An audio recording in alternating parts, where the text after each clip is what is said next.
So Randy and I were halfway through our 2 weeks that we were spending together in California. We were headed toward Carmel, but along the way we decided to stop for one night outside of Paso Robles, and then we would take a trip over to the coast to see the elephant seal rookery and go to Pismo Beach to see the Monarch Grove. We were really looking forward to Monterey and Carmel. We knew we loved those places. But since that was a 400-mile drive, we needed to stop for one night along the way. Unfortunately, we had a huge mechanical issue with our truck, and our one-night stop was involuntarily extended. The drive from Oceanside to Templeton, California was beautiful even in the rain. Well, we couldn't make it all the way, so we stopped at this beautiful scenic overlook for the dogs and a bathroom break for us too. Not too far off the road. Hopefully we won't lose too much time.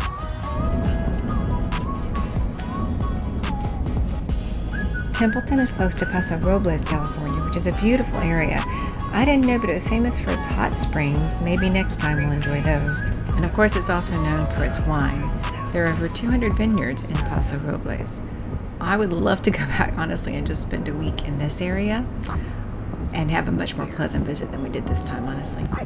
The visit started well. Our first night in Paso Robles was great. Yeah, you know who that is. We're setting up camp here at the winery. It's closed, and our host has gone to watch the 49ers play. So we are just relaxing. He said we could let the dogs play. Had some great wine. Wow.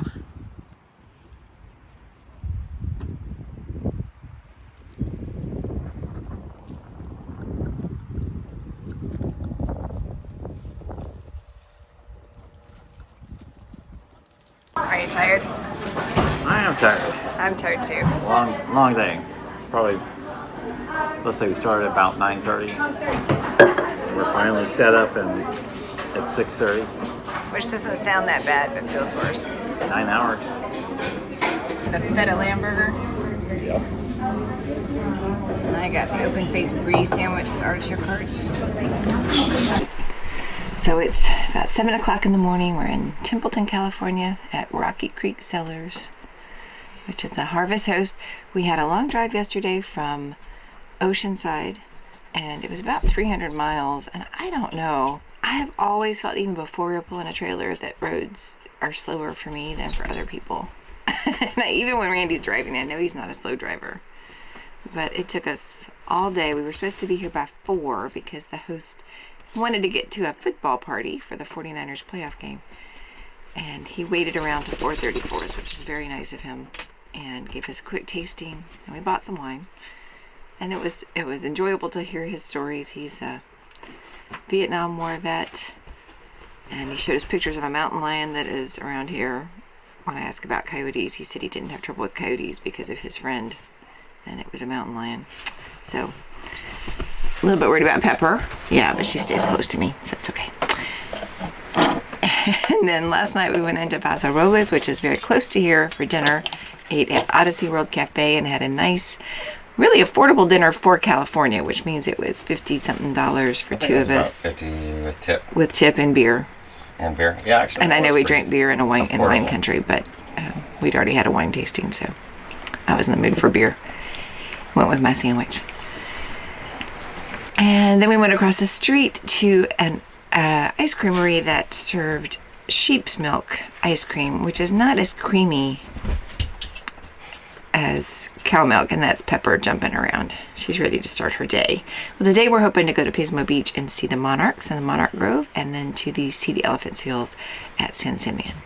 And then we'll end up in Carmel, RV Resort, Carmel Valley, where we're going to spend a week, and hopefully I will get to explore that area.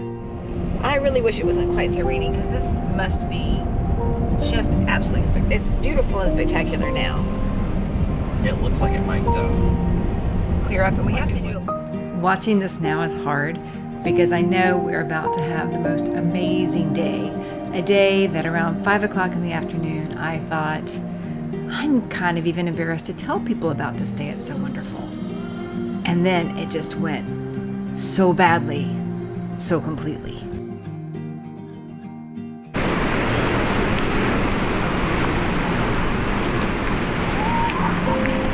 So we stopped to see the elephant seal rookery, and boy, is that worth doing. Yeah. This really was one of my favorite spots we've ever visited because you could get close enough to be safe. I mean, you were up high on a walkway. You weren't down there with the elephant seals. But these animals are just so amazing, and to get to see them with their babies was just so cool. The females weigh about 1,500 to 2,000 pounds, but the big males, they weigh like 2.5 tons. These are giant creatures.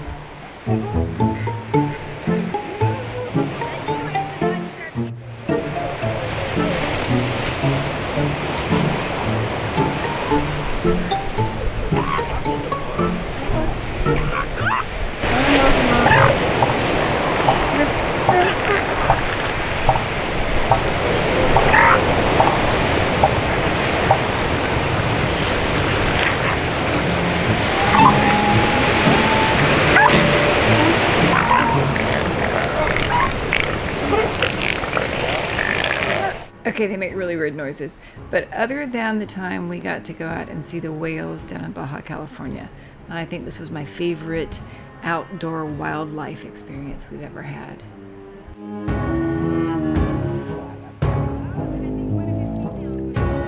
Okay, so it's chilly, but it's mid-January, mid to late January, and it's when the elephant seals have their babies. And their babies are only with them for 5 weeks, and then the mom goes back out to sea. And the pups live off their blubber for a while. So we knew we'd be here this time of year. This is a little bit north of San Simeon on Highway 1.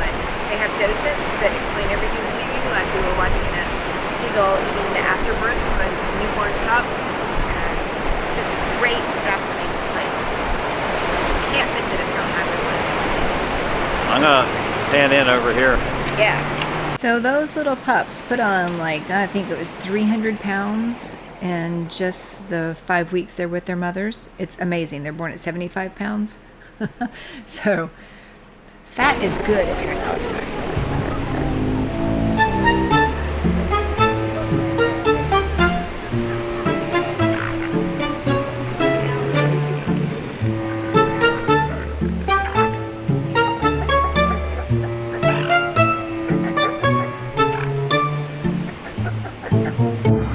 When we were there, Highway 1 was closed, so we could not just drive up the coast. That's part of the reason we did this kind of crazy loop down to the beach at Pismo Beach and back up to Paso Robles.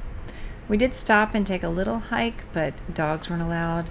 In California, it's really clear. Dogs aren't allowed some places, they are allowed other places, and the places they have for dogs are great, but you just have to check and make sure.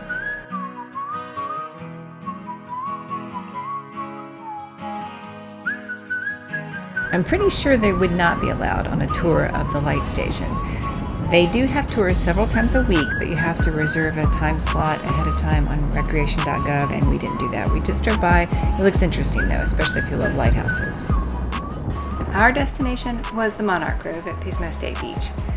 Now it's funny because as I'm editing this video, I remember that we were a little grumpy with each other at this moment, and I don't know, we don't usually share any of those moments, but I'll just say it had to do with parking and my fear of breaking a rule and Randy's desire to park as close to the place I wanted to go as possible. And then, to be nice, he took the girl dogs together and they were yanking them all over the place. So anyway, it was an amazingly beautiful spot, but we had to walk a little ways from where we parked up to where the grove was, and we really weren't sure what we were looking for, so there was this kind of open-ended feeling of not knowing what we were going to find.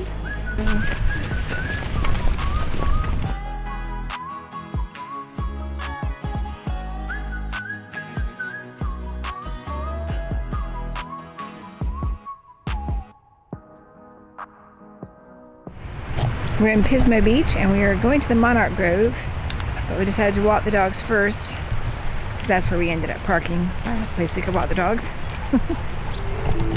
Finding the eucalyptus grove wasn't hard. You could just follow the people, honestly, and I think there were signs that said to the Monarch Grove. The eucalyptus were in bloom, which I thought was cool, but we didn't see any butterflies. And we had to walk for a while and just keep looking around. It's a very quiet experience, and you have to be a little bit still to realize what you're seeing. That's a giant tree, isn't it? Monarchs have this amazing multi-generational migration. Butterflies we saw that spend the winter there on the coast of California, in early spring they'll start flying toward the Central Valley, and they will lay their eggs on milkweed. Those eggs will hatch. That generation of butterflies will then disperse all over the western United States. They'll have babies. Then the fourth generation will migrate back to the wintering grounds. The migrating generations live 6 to 9 months, and the other generations live 2 to 5 weeks. So it is just one of those weird, mind-boggling things in nature. Eastern monarchs are even more amazing because they do that, plus they have a 3,000-mile migration, which I still just can't wrap my head around. But as we're walking, as I said, we don't know what we're looking for, so I'm showing you kind of some jerky video because this is what it felt like. You're just walking along, you're looking up, trying to see, are there butterflies here? Are there butterflies here?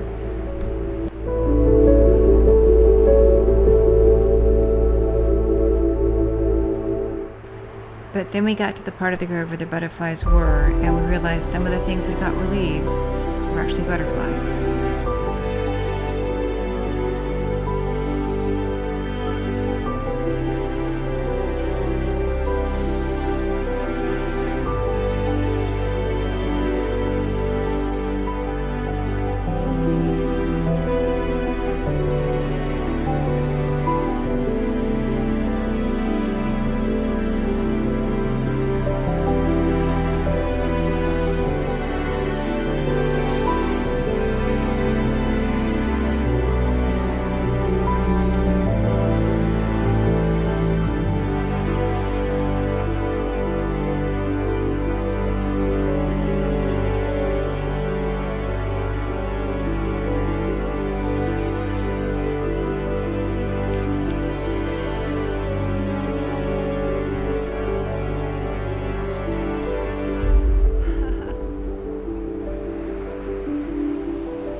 I think I enjoyed the butterfly grove more than Randy did. I thought it was amazing. I do love butterflies, and I could have enjoyed sitting there for quite a while, but we still had a long drive ahead of us up to Carmel, we thought. Hey. Up. Hey. Come on. This way. We took the lower path, didn't we?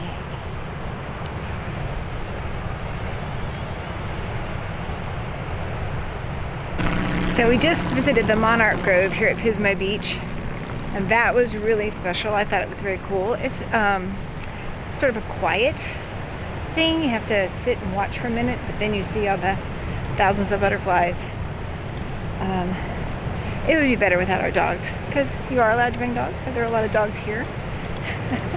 And that always adds to our stress, but this is a beautiful place. And next time, if we are able to come next January, I would definitely want to stay around here. Let's see. There's Randy and the others up there somewhere. There they are.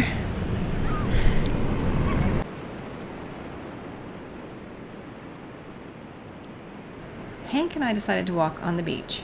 And after a few minutes, Randy needed to get back to us to bring me a poop bag. Now, I would not normally share that little tiny incident with you, but it was kind of where the day turned from just unbelievably wonderful to a little weird. Okay, Randy's trying to bring me a poop bag, and he's still got Pepper and Maggie. And someone is riding their horse on the beach. And Pepper and Maggie, oh my.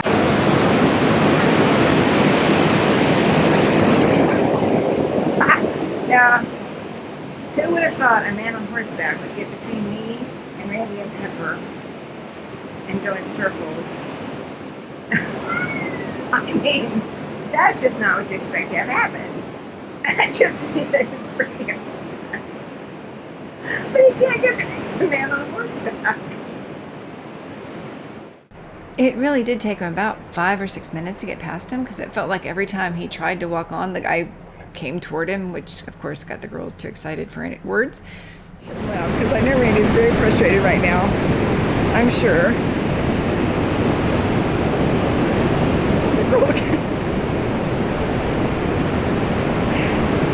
But how random is that, really?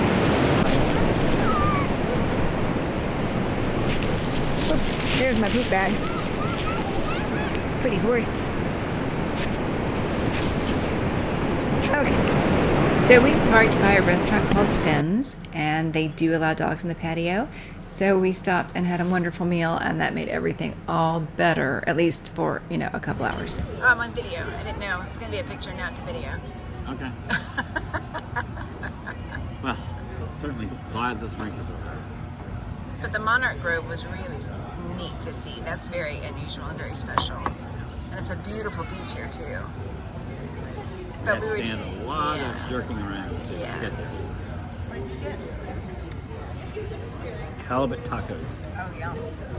They came in with our fire, and I have clam chowder and a bread bowl with a seafood topping, and man, is it good. It's only money.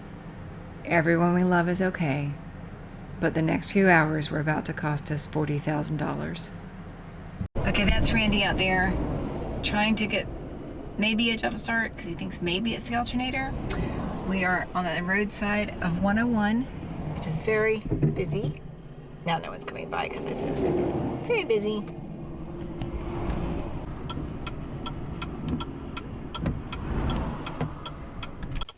Thank you for calling Good Sam Roadside Assistance. If you are in a life-threatening emergency, please hang up and call 911 for a Hi, Randy. Well, I'm just hanging out on the roadside just south of Atascadero. The truck just stopped working. Highway Patrol is stopped behind us to make sure no one hits us. And we were trying to arrange towing for 2 people, 3 dogs, 1 truck, and 24-foot travel trailer. But I have a hotel that will take all 3 dogs and us and our trailer. And our trailer, right. So that's all good. Yeah. Okay, so I'm making the video about the day our truck died. That was a sad day. It was a sad day. We were driving up a hill outside of Atascadero. Yeah, and it seemed like the engine was racing a little bit. I mean, it certainly wasn't. Yeah, it felt like it hitting the wouldn't red line. shift down like it was supposed to. Right, it seemed like it needed to shift down or something, or up, I guess. But it didn't. It was just felt like it was racing. Something didn't seem quite right. Didn't really slow down. And then, as we were getting up over the hill, it started to make some sounds that were just Some bad. really bad. Bad noises. I don't know, like I don't know, like there was like a loose wrench in the engine or something like that. It was horrible. Just sounded like, I don't know, sounds like something was really broken, and in the engine. Then it. Well, you so pulled obviously over. We Yeah. pulled over, and basically as we pulled over, it just kind of stopped. Died. That was it. It stopped. So the electrical, everything was fine, but the engine wouldn't even think about starting. Yeah. Well, That's pretty good. That's good. all right, he's got it. We're up in a big giant tow truck, and he's got it hooked up already. The dogs are still in the truck there, so they're probably pretty confused about what's going on. Can you take a snapshot of that and send it to me? There's our poor sad truck.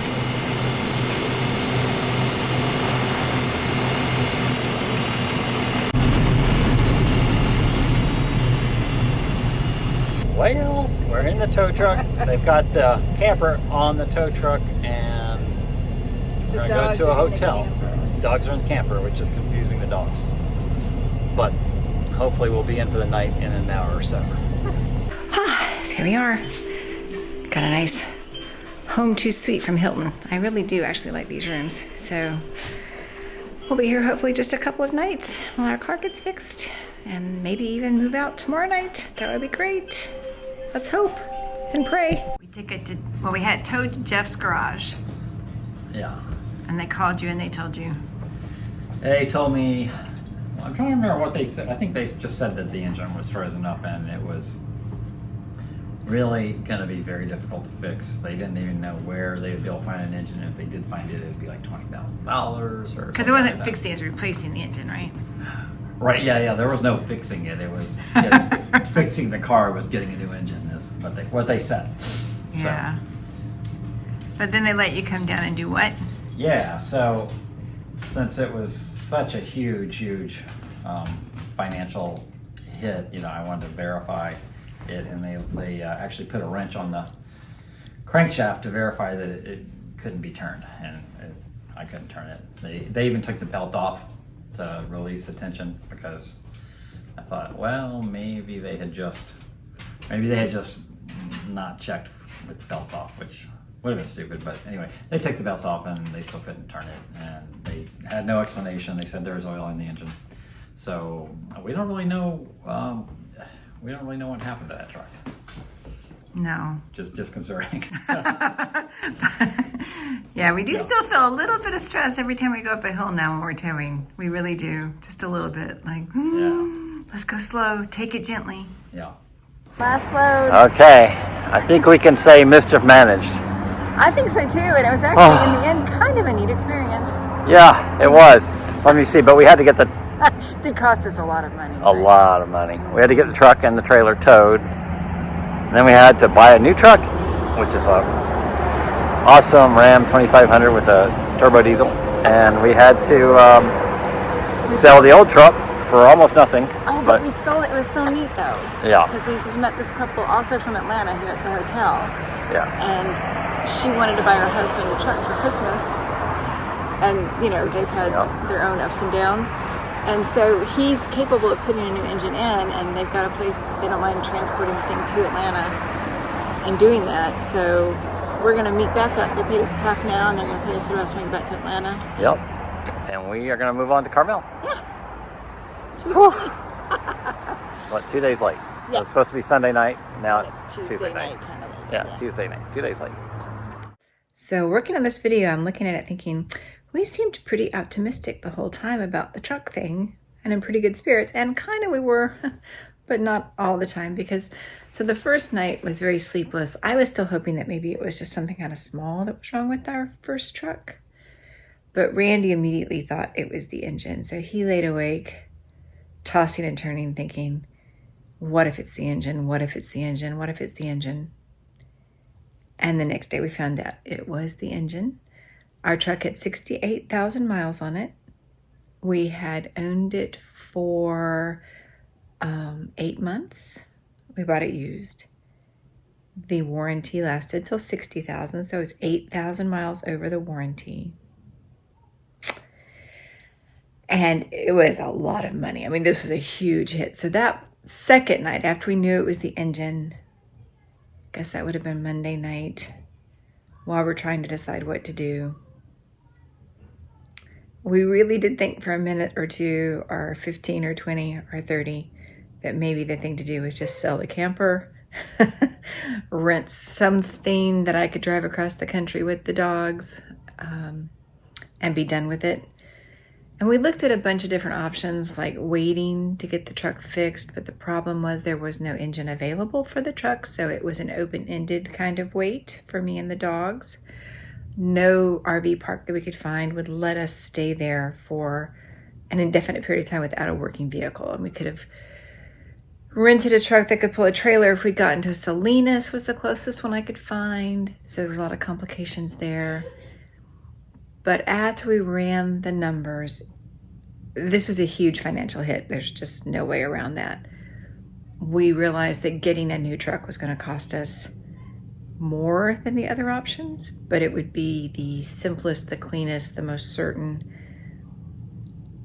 And knowing how expenses add up in unexpected ways, we felt like it was not just a crazy idea. Yeah, and also one other thing, when we thought about getting the engine repaired or replaced in the GMC, another concern we had was if towing the camper we have had ruined an engine in that truck, then wouldn't it probably do it again, or couldn't it probably do it again?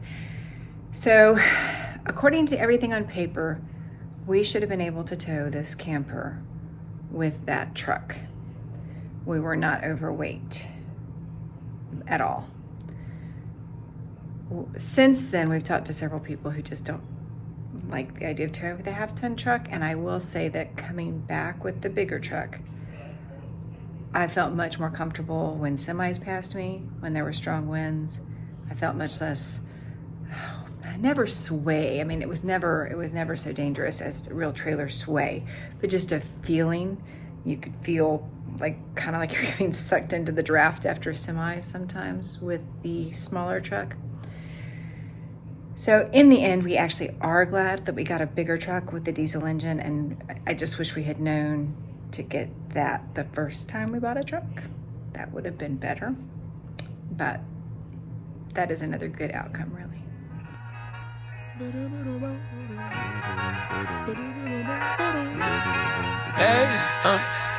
To whoever may need this nugget of encouragement, things will be alright, so quit your worrying. I get it. So after all of that, we were back on the road to Carmel. We stayed out in the Carmel Valley, and in our next video, I'll share the things that we saw and did when we were in Carmel, Monterey, Big Sur, Salinas. Such a beautiful part of the country. I enjoy sharing our travel stories, even when they include bad things like having a truck die, which is really pretty bad. If you enjoy watching, please do like and subscribe.